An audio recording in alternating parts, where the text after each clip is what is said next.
மனித வாழ்க்கையில நமக்கு சில வேளைகள்ல நமக்கு ரொம்ப வேண்டப்பட்டவங்களுக்கு நோய்வாய்ப்பட்டு ரொம்ப கஷ்டமான சூழ்நிலையில இருக்கலாம். அல்லது வீட்டுல நமக்கு ஒரு சாந்தம், சமாதானம் இல்லாத அளவுக்கு இருக்கலாம். வீட்டுல ஏதோ ஒரு சூட்சுமமான எதிர்மறையான பலன்கள் வீட்டுல நடக்கிற மாரி இருக்கலாம்.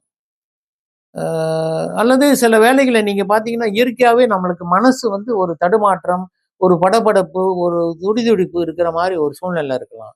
சில உணர்வுகள் எல்லாம் சொல்றேன் இல்லையா? அந்த 6வது உணர்வு, 7வது உணர்வு நமக்கு ஏதோ ஒண்ணு சொல்லிக்கொண்டே இருக்குது. ஏதோ ஒரு சரியாக இல்ல அப்படின்றது. இந்த மாரி நேரத்துல 2 விஷயங்கள்ல நம்மளுடைய சாஸ்திரங்கள்ல பரிபூரணமாக ஒப்பிட்டு சொல்லப்பட்டிருக்கிறது. ஒண்ணு 24 மணி நேரமும் ஒரு தெய்வத்தை நீங்க கூப்பிட்டு ஆராதிக்கலாம் அப்படின்னு சொல்லி பார்த்தீங்கன்னா, காலபைரவருங்க.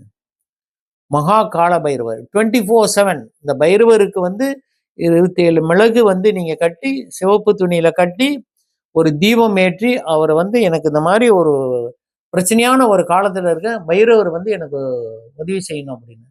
திகம்பராய வித்மகே தீர்க்கசுநாய திமகே தன்னோ பைரவ பிரச்சோதியார். இந்த மந்திரத்தை சொல்லி நம்ம வழிபாடு பண்ணலாங்க. பைரவர் கண்டிப்பா உதவி செய்வார்.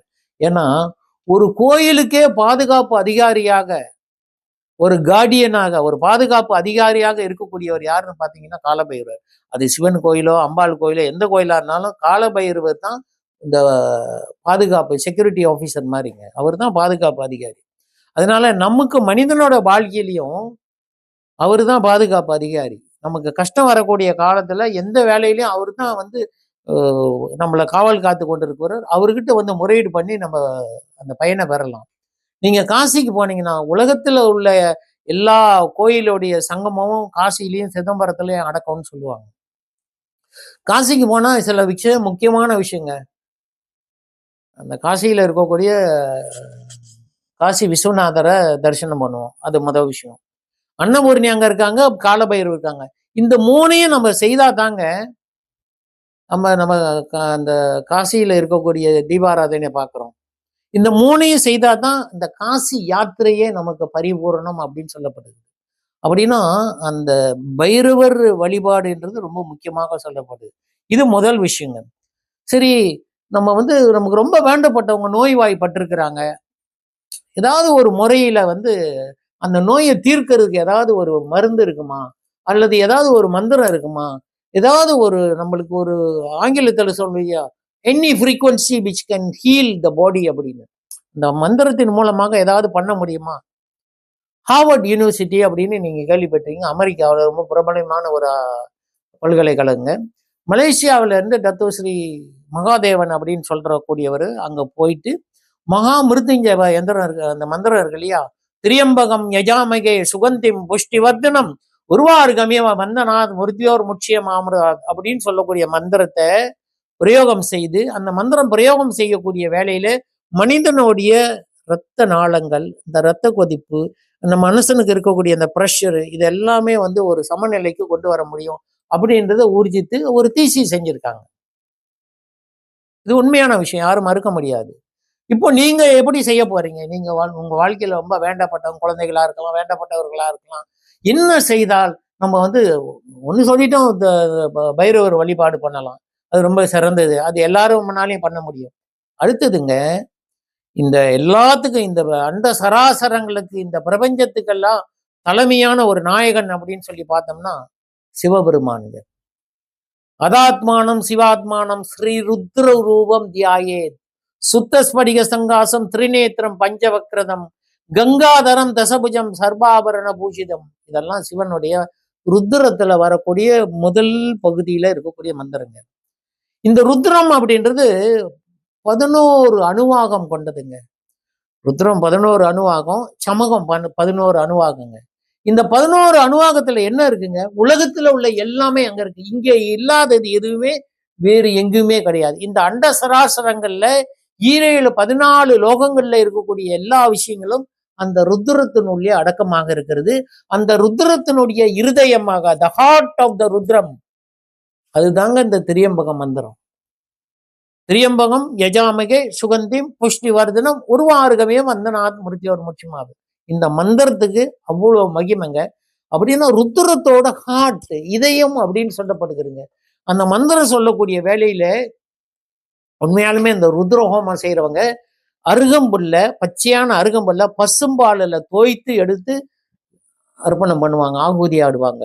எப்பேற்பட்ட நோயில இருக்கக்கூடியவங்களுக்கு இந்த மாதிரி ஒரு ஹோமம், மிருத்யுஞ்சய ஹோமம் செய்யறோம்னா, சீந்தில் கொடி அப்படின்னு சொல்லக்கூடிய ஒரு கொடி இருக்குங்க. அமிர்த சஞ்சீவினி அப்படின்னு சொல்லுவாங்க, தமிழ்ல அமிர்தவல்லின்னு சொல்லுவாங்க. அப்படியே சாகா வரம் பெற்ற ஒரு மூலிகைங்க. அந்த கொடியை வந்து கீழே எல்லாம் நீங்க வெட்டிட்டு மரத்துல விட்டா கூட திருப்பியும் வேற கீழே அனுப்பி அந்த கொடி வளைத்து கொள்ளுங்க. COVID-19 நடந்த பொழுது, கோவிட் நோய் வந்த பொழுதுங்க, நிறைய பேர் அந்த அந்த மூலிகையை காய்ச்சி குடிச்சுதான் அந்த நோயிலிருந்து விடுபட்டார்கள். எனக்கு தெரியுங்க. நானே என்னுடைய வாழ்க்கையில ஒரு 25,000 பேருக்கு அது வந்து அனுப்புனுங்க. கோவிட் டைம்ல எல்லாரும் வீட்லயும் நட்டு பயிர் பண்ணுங்க அப்படின்னு சொன்னங்க.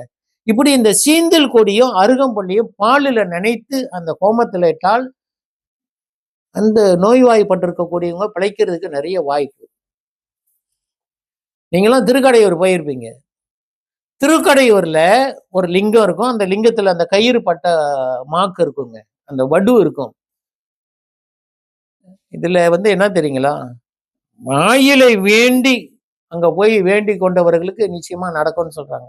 நீங்க இங்க இருக்கிறீங்க, வீட்டுல என்ன செய்யலாங்க? ஒருத்தவங்களுக்கு இது மாதிரி ஒரு நடப்பு இருக்கிறது, ஒரு பிரச்சனை இருக்கிறது, ஒரு மிருத்யுஞ்சய எந்திரங்க. மிருத்தி என்றால் மரணம், ஜெய என்றால் வெற்றிங்க. மரணத்தை வெல்லக்கூடிய மந்திரம் தாங்க மிருத்யுஞ்சய எந்திரம். அதுதான் சொன்ன மந்திரங்க. இந்த ருத்ரத்தினுடைய இருதயமாக இருக்கக்கூடியது. அந்த மந்திரத்தை இந்த எந்திரத்தோடு சேர்த்து பிரயோகம் பண்ணலாம். நீங்க ஒரு எந்திரத்தை வச்சுங்க, வில்வ இலையினால, வில்வ இலையை கீழே ஒரு இலை நாச்சு வச்சு, இங்க ஒரு இலை வச்சு நீங்க வந்து வழிபாடு பண்ணலாம்.